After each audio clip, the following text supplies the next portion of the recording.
Hello प्यारे बच्चों, स्वागत है आप सभी का आपके अपने यूट्यूब चैनल में। आज की इस वीडियो में हम बात करने वाले हैं कक्षा 12 रसायन विज्ञान।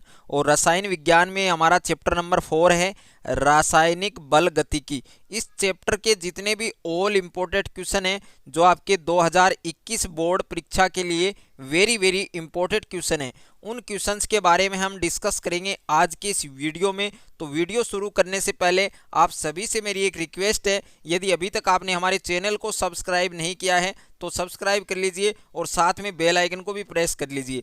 तो ये चैप्टर आपके टोटल 4 नंबर का है, यानी बोर्ड परीक्षा में आपके 4 अंक के क्वेश्चन पूछे जाते हैं। अब इस चैप्टर से आपके कितने क्वेश्चन आते हैं, तो इस अध्याय से बोर्ड परीक्षा में एक प्रश्न आएगा आपके, जो कितने अंक का आएगा, 4 अंक का आएगा, निम्नात्मक क्वेश्चन आएगा।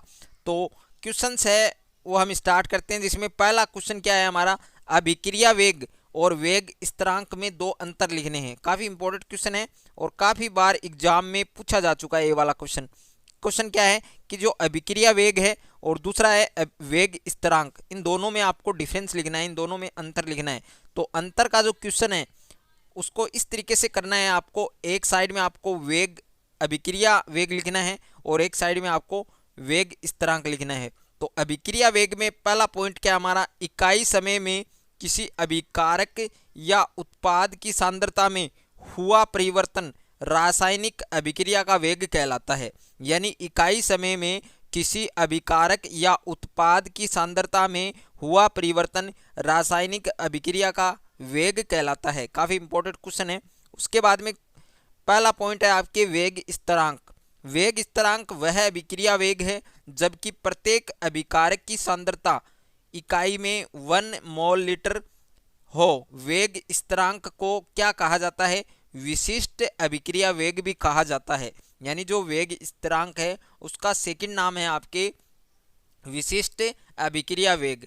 उसके बाद में अभिक्रिया वेग का सेकंड पॉइंट क्या है, अभिक्रिया वेग निम्नलिखित कारकों पर निर्भर करता है। यानी जो अभिक्रिया वेग है वो निम्नलिखित कारकों पर निर्भर करता है। अब कौन कौन से कारक हैं, तो अभिकारकों की सांद्रता, सेकंड है ताप, उसके बाद में है उत्प्रेरक और बाद में है माध्यम की प्रकृति, और अभिकारक और उत्पादों की प्रकृति पर निर्भर करता है अभिक्रिया वेग। और सेकंड जो पॉइंट है आपका वेग स्थिरांक में, तो वेग स्थिरांक केवल ताप और अभिक्रिया की स्टाइकियोमेट्री पर निर्भर करता है। यानी जो वेग स्थिरांक है वो केवल ताप और अभिक्रिया की जो स्टाइकियोमेट्री होती है उस पर डिपेंड करता है। उसके बाद में सेकंड क्वेश्चन है हमारा, ये भी काफ़ी इंपॉर्टेंट क्वेश्चन है, अभिक्रिया कोटि और अणु संख्यता यानी आणविकता, इन दोनों में अंतर लिखना है। एक तो है अभिक्रिया कोटि और सेकंड है अणु संख्यता यानी आणविकता, इन दोनों में डिफरेंस लिखना है। तो सबसे पहले आपको अभिक्रिया की कोटि क्या होती है, तो पहला पॉइंट क्या है इसमें आपका, अभिक्रिया की कोटि एक प्रायोगिक राशि है। यानी जो अभिक्रिया की जो कोटि होती है वो एक क्या मानी जाती है, प्रायोगिक राशि मानी जाती है। और सेकंड है अभिक्रिया की कोटि शून्य, पूर्णांक और भिन्नात्मक हो सकती है। यानी अभिक्रिया की जो कोटि होती है वो शून्य हो सकती है, पूर्णांक हो सकती है और भिन्नात्मक हो सकती है। और अणु संख्यता की हम बात करें तो अणु संख्यता एक सैद्धांतिक राशि है। यानी जो अभिक्रिया की जो कोटि होती है वो एक प्रायोगिक राशि होती है और अणु संख्यता है वो एक सैद्धांतिक राशि है। अणु संख्यता है वो शून्य के अलावा पूर्णांक ही होती है। यानी जो अणु संख्यता होती है, जो आणविकता होती है वो शून्य के अलावा, 0 के अलावा एक पूर्णांक मानी जाती है। लेकिन अभिक्रिया की जो कोटि होती है वो शून्य हो सकती है, पूर्णांक हो सकती है और भिन्नात्मक हो सकती है, भिन्न के रूप में हो सकती है। उसके बाद में अगला क्वेश्चन है हमारा, अभिक्रिया की अर्ध आयु किसे कहते हैं। वेरी इंपॉर्टेंट क्वेश्चन है, पूछ सकता है इस बार आपसे एग्जाम में कि जो अभिक्रिया है उसकी अर्ध आयु किसे कहते हैं। तो अर्ध आयु काल वह समय है जिसमें अभिकारक की प्रारंभिक सांद्रता का आधा भाग क्रिया कर लेता है और आधा भाग क्रियाकारक बचा रहता है, और यह समय अभिक्रिया का अर्ध आयु काल कहलाता है। कि अर्ध आयु काल क्या है, यह एक प्रकार का वह समय है जिसमें अभिकारक की प्रारंभिक सांद्रता का आधा भाग तो क्या होता है, क्रिया कर लेता है और बचा हुआ आधा भाग क्रियाकारक बचा रहता है, और यह समय अभिक्रिया का अर्ध आयु काल कहलाता है। तो काफ़ी इंपॉर्टेंट क्वेश्चन है ये भी। उसके बाद में नेक्स्ट क्वेश्चन है हमारा, किसी अभिक्रिया के लिए वेग स्थिरांक, किसी अभिक्रिया के लिए वेग स्थिरांक की इकाई सेकंड है तो अभिक्रिया की कोटि क्या होगी। वेरी वेरी इंपॉर्टेंट क्वेश्चन है। किसी अभिक्रिया के लिए वेग स्थिरांक की इकाई सेकंड है तो अभिक्रिया की कोटि क्या होगी। तो अभिक्रिया की कोटि प्रथम कोटि, अभिक्रिया है वो प्रथम कोटि की होगी। ओके, काफ़ी इंपॉर्टेंट क्वेश्चन है, तैयार करना आपको एग्जाम से पहले। अगर आपका मैथ, फिजिक्स, केमिस्ट्री और बायोलॉजी के किसी क्वेश्चन में डाउट है तो आपको उस क्वेश्चन का फोटो खींचकर उसको क्रॉप करके सेंड करना है। तुरंत वीडियो सॉल्यूशन के साथ आपको आपका आंसर मिल जाएगा। और आप class 6 to 12 NEET, IIT, JEE mains और एडवांस की भी तैयारी कर सकते हैं। तो अभी डिस्क्रिप्शन में जाइए और डाउटनेट के इस एप्लीकेशन को डाउनलोड कीजिए। डाउट हो तो डाउटनेट करो। आप 8400 400 400 इस नंबर पर भी आप अपने क्वेश्चन का फोटो क्रॉप करके सेंड कर सकते हैं। वहां पर भी आपको आपके क्वेश्चन का आंसर वीडियो सॉल्यूशन के साथ मिल जाएगा। अगला क्वेश्चन है आपका क्वेश्चन नंबर 5, अभिक्रिया की आणविकता को परिभाषित कीजिए। अभिक्रिया की आणविकता को परिभाषित कीजिए।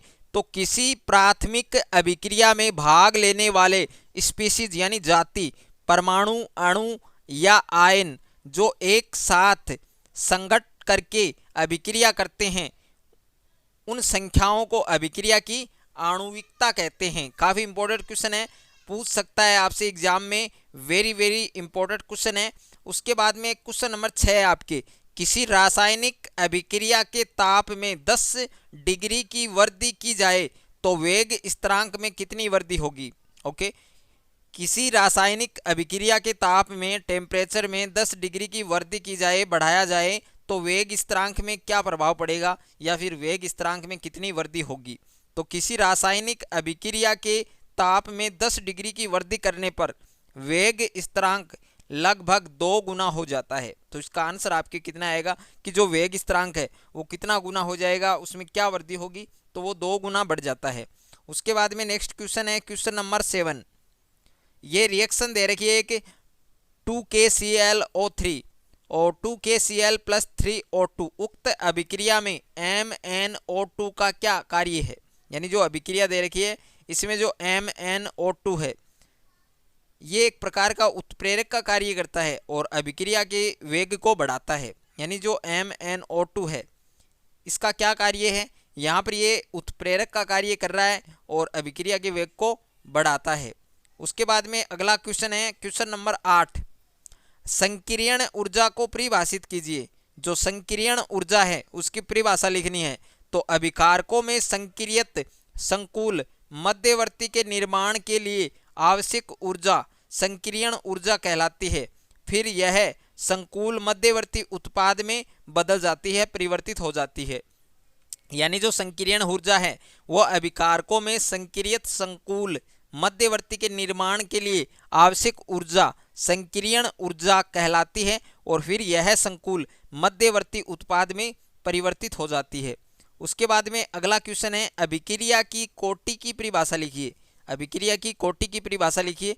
तो किसी अभिक्रिया के प्रायोगिक रूप से निर्धारित वेग निर्धारक पद की वेग समीकरण में सांद्रता पदों के घातांकों का योग उस अभिक्रिया की कोटि कहलाती है।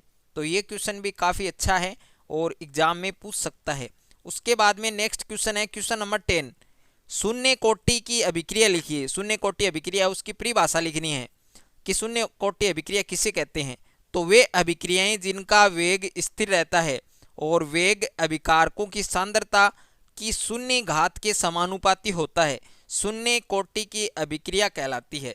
यानी वे अभिक्रियाएं जिनका वेग क्या रहता है, स्थिर रहता है और वेग अभिकारकों की सांद्रता की शून्य घात के समानुपाती होता है, शून्य कोटि की अभिक्रिया कहलाती है।